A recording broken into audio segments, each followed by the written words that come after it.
doa yang diucapkan dan dipanjatkan kepada Allah Subhanahu wa taala, melainkan antara doa dan langit tersebut ada hijabnya, ada pembatasnya, ada penghalangnya doa tersebut agar tembus kepada Allah Subhanahu wa taala.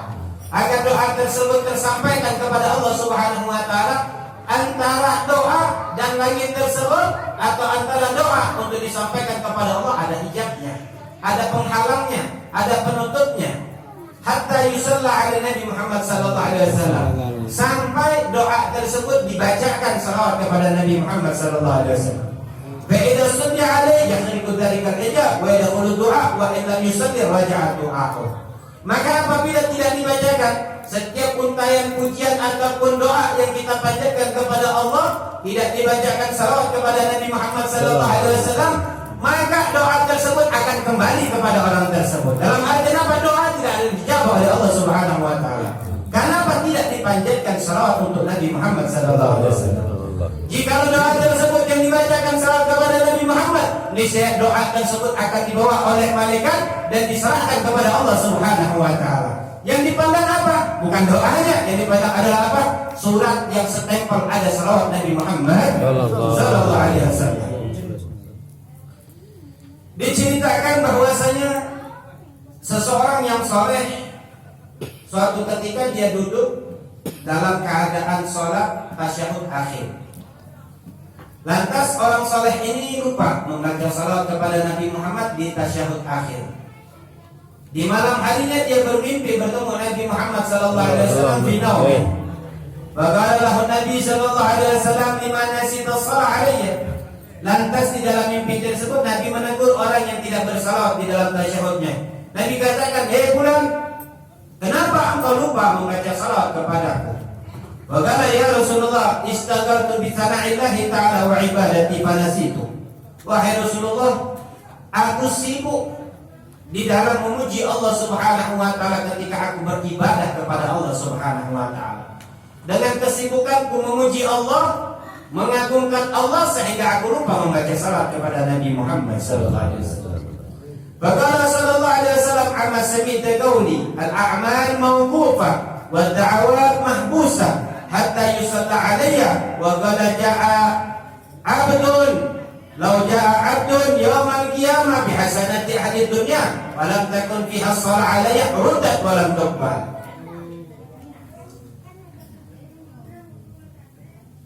Di mana tidakkah engkau mendengar perkataanku yang mana aku mengatakan semua amal ibadah itu akan terhenti dan setiap doa-doa yang dipanjatkan akan tertahan sampai yusalla alaihi, dibacakan salawat kepadaku di amal tersebut. Amal dan doa dibacakan salawat, baru amal tersebut akan jalan menghadap Allah Subhanahu wa taala.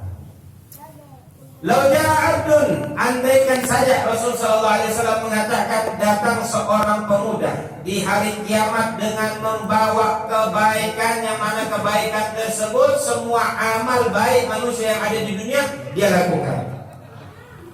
Walam takun fiha shalah alayya ruddat walam tuqbal. Namun ketika diperiksa amal perbuatan tersebut yang baik-baik, amal soleh tersebut diperiksa yang baik-baik semuanya diperiksa, tidak didapatkan salawat kepada Nabi Muhammad sallallahu alaihi wasallam, maka amal tersebut akan ditolak oleh Allah dan tidak diterima oleh Allah Subhanahu wa taala. Inilah keutamaan salawat kepada Nabi Muhammad.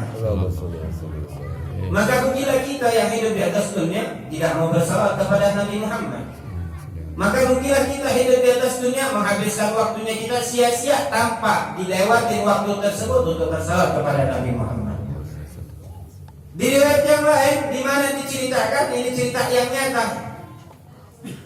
Di zamannya Imam Hasan Al-Basri, anna imra'atan ja'at ila Al-Hasan Al-Basri faqalat ya ustaz, inna li bintan matat uridu an araha fil manam fa'allimni shay'an min al-khawas hatta araha fa'allamaha as-salah fara'at bintaha fil manam wa 'alaiha libasun min qintar wa fi 'unuqihi ghillun wa fi rijlihi qaydun min an-nar fastaiqadat wa ja'at ila Hasan al-Basri bakiya.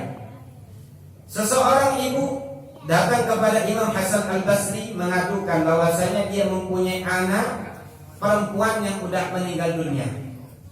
Seorang ibu tersebut mengatakan kepada Imam Hasan al-Basri, wahai ibu, wahai imam, wahai ustaz, aku rindu kepada putriku, andaikan engkau bisa mengajarkan aku satu amalan yang mana sehingga amalan tersebut aku dapat bermimpi kepada putriku di dalam tidurku. Lantas Imam Hasan al-Basri mengajarkan ibu tersebut untuk membaca salawat kepada Nabi Muhammad SAW. Sampai ibu tersebut tidur.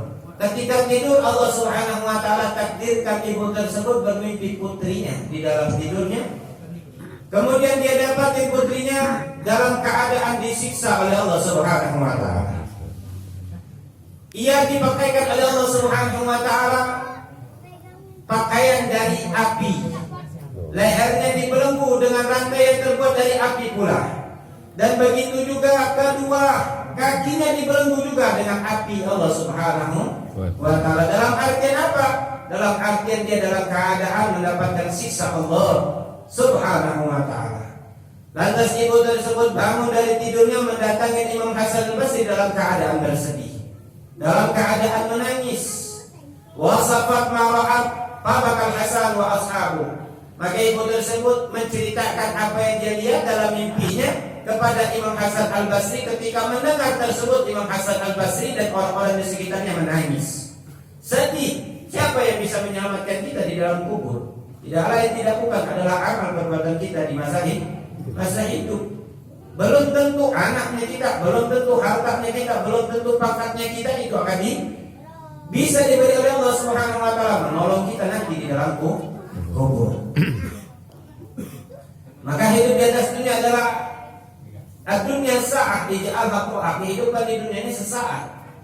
Maka jadikanlah sesaat tersebut ketaatan kepada Allah Subhanahu wa Ta'ala. Dan ingatlah kehidupan di dunia itu sebentar, sangat sebentar. Tidak ada semuanya manusia bisa melalui waktunya tersebut sampai 60 tahun, 70 tahun. Mungkin di bawah itu sudah meninggal dunia. Dan ingatlah bahwasanya kehidupan di kubur itu lebih lama daripada kehidupan di alam dunia. Kalau seandainya kita logikanya kita bayangin Nabi Allah Adam sama Siti Hawa, nenek moyangnya kita, tahun berapa? Belum adanya tahun. Sebelum apa? Sebelum Masehi. Sebelum Masehi, jauh sebelum Masehi. Sebelum apa? Sebelum Hijrah, jauh dari sebelum Hijrah. Nabi Adam sudah meninggal dunia. Sekarang baru dihitung yang namanya Hijrah. Baru dihitung yang namanya ketika Isa al-Masih dalam artian